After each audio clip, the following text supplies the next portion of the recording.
जी हाँ दोस्तों, आज की इस वीडियो के माध्यम से हम बात करेंगे मध्य प्रदेश बीएड एडमिशन्स के बारे में। जी हाँ दोस्तों, अगर आपको मध्य प्रदेश के किसी भी प्राइवेट कॉलेज में या गवर्नमेंट कॉलेज में अगर आप एडमिशन लेना चाहते हैं, तो जो कॉलेज का जो कट ऑफ होता है, वो कितना जाता है, आप सभी को पता है। जो एडमिशन्स होते हैं फर्स्ट राउंड, सेकंड राउंड और थर्ड राउंड, 3 राउंड होते हैं। इसके बाद 2 एडिशनल राउंड भी ऐड किए जाते हैं। लेकिन हम यहाँ पर फिलहाल बात करेंगे फर्स्ट राउंड और सेकंड राउंड के बारे में, ठीक है? तो first round and second round में कॉलेज का कट ऑफ आखिरकार कितना होना चाहिए, हमारी परसेंट कितनी होनी चाहिए जिससे हम अपना बीएड कंप्लीट कर पाएँ। बीएड आप सभी को पता है, जब हम यूजी कंप्लीट कर लेते हैं उसके बाद ही हम बीएड कर सकते हैं, ठीक है? तो यूजी के बाद हम बीएड कर सकते हैं, तो आखिरकार हमारी यूजी में परसेंट कितनी होनी चाहिए, जिसके बेसिक पर हमारा कट ऑफ तैयार होगा। आप सभी को पता है कि मेरिट लिस्ट तैयार की जाती है। हमारा किसी कॉलेज में नाम जब आएगा ना, तो वो आता है मेरिट लिस्ट के बेसिक पर। मेरिट लिस्ट जो तैयार की जाती है, वो यूजी के कट ऑफ पर तैयार की जाती है। या आप जो बीएड कर रहे हो, बीएड्स आप किस बेसिक पर कर रहे हो? यूजी के बेसिक पर कर रहे हो या पीजी के बेसिक पर कर रहे हो? तो जिसके भी बेसिक पर कर रहे होते हैं, उसके कट ऑफ डिसाइड करते हैं। उसकी परसेंटेज को कट ऑफ डिसाइड करेंगे कि आखिरकार आपका कट ऑफ कितना जाएगा। क्योंकि जब बहुत सारे स्टूडेंट होते हैं, रजिस्ट्रेशन करते हैं, वेरिफिकेशन करवाते हैं, तो सभी स्टूडेंट मिलकर ही तो कट ऑफ का डिसाइड करेंगे। और जिसका जो बेसिक, यूजी का बेसिक या पीजी के बेसिक पर जो परसेंट ज़्यादा होता है, उनका मेरिट लिस्ट में नाम आ जाता है। ठीक है, बात समझ में आ गई? तो पूरा एक क्राइटेरिया होता है। अगर हम बात करें यहाँ पर बीएड या एमएड में 3 साल से 69% वालों को भी नहीं मिलेगा प्रवेश। पिछले 3 साल से अगर हम देखें, 2022, 23 और 24 का जो कट ऑफ जा रहा है ना दोस्तों, वो 69% प्लस जा रहा है। तो 69% वालों को भी जो कि कॉलेज नहीं मिला है बीएड का या एमएड का, और जब 69% तक नहीं मिला, तो इस बार कट ऑफ और बढ़ेगा। हम पूरी इन्फॉर्मेशन समझेंगे, फिर पूरा एनालिसिस करेंगे।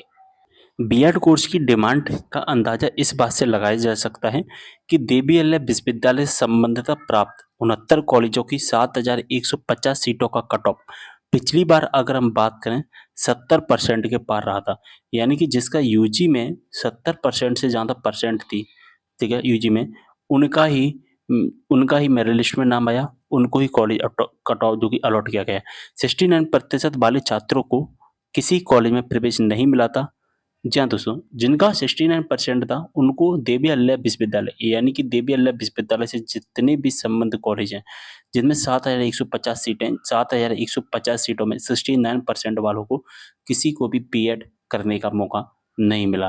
जिनकी 70% से ज़्यादा थी, उनको ही मिला था। तो इस बात से अंदाज़ा लगाया जा सकता है कि 1800 से ज़्यादा छात्र-छात्राएँ हैं, जो पिछले 3 या 4 साल से वेटिंग में।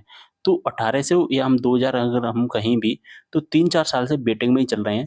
3-4 साल से उनको वेटिंग क्लियर नहीं हो पा रही, और ना उन्हें कोई बीएड करने का मौका मिल पा रहा है, ठीक है? यानी कि कोई भी कॉलेज अलॉट होता ही नहीं है।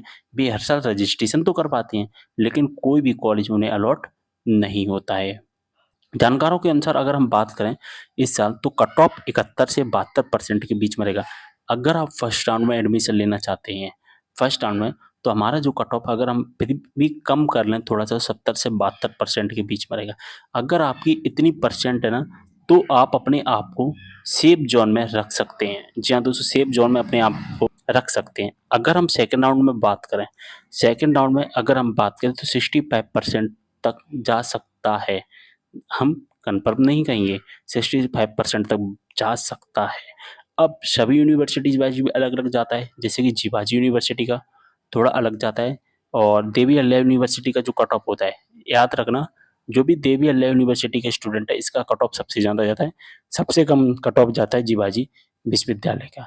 जीवाजी विश्वविद्यालय में अगर हम बात करें, जीवाजी विश्वविद्यालय से लगभग 65% वालों को थर्ड राउंड में कॉलेज अलॉट किया गया था। और अगर हम बात करें 60% वालों को फिफ्थ राउंड में कॉलेज अलॉट किया गया था। 2024 का मैं डेटा बता रहा हूँ, और ये डेटा मेरे फ्रेंड्स की डेटा बता रहा हूँ, क्योंकि मैंने ही उनको एडमिशन्स दिलवाया था, रजिस्ट्रेशन चॉइस फिलिंग वगैरह करके। तो third round and fifth round में उनका एडमिशन्स हो पाए थे जीवाजी यूनिवर्सिटी से संबंधित कॉलेज में। एक का 65% था, एक का 60% था। तो आप अंदाजा इस बात से लगा सकते हैं कि अगर आपकी 70% के आसपास है, तभी आपको फर्स्ट राउंड में बीएड कॉलेज मिलने की संभावना है। अन्यथा आप अपने आप को सेकंड राउंड में ही रखें। अगर आप 65% से कम है, तो फिर फर्स्ट राउंड का तो सोचना ही नहीं, आ जाएगा। 65% से कम है, ठीक है। 65% के अगर आसपास है तो सेकंड या थर्ड राउंड में अपने आप को एक बार के लिए सोच सकते हैं। तो मैं यहाँ पर फाइनल डेटा नहीं बता रहा हूँ 2025 का। अब 2025 में भी जो कि कट ऑफ बढ़ सकता है, क्योंकि आप सभी को पता है हर साल number of student and number of percentage increase होती जा रही हैं। तो हो सकता है इस बार भी कट ऑफ बढ़े, लेकिन मैं आपको ये डेटा बता रहा हूँ वो आपको एक एनालिसिस के तौर पर बता रहा हूँ कि अगर आप इतनी परसेंट है तो अपने आप को सेफ जोन में रख सकते हैं। तो सारी चीज़ें आपको समझ में आ गई होंगी। वीडियो को शेयर कर देना सभी के साथ। मिलते अगले वीडियो में एक और जानकारी के साथ, तब तक लिए बाय।